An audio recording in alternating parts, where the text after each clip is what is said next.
Hello, and welcome to another episode of Essential English for Conversations.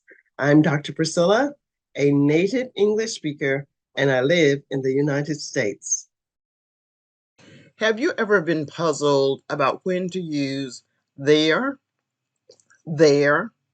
and there? If you answer yes, you're in good company.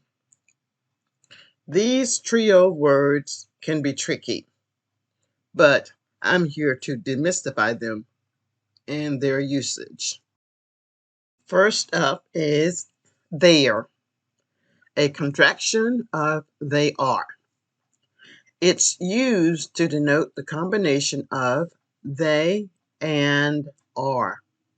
For instance, they're going to the park. Here, there stands for they are, signifying an action or state. Now we have the word there.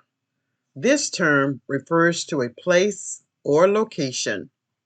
It's typically used to pinpoint where something is.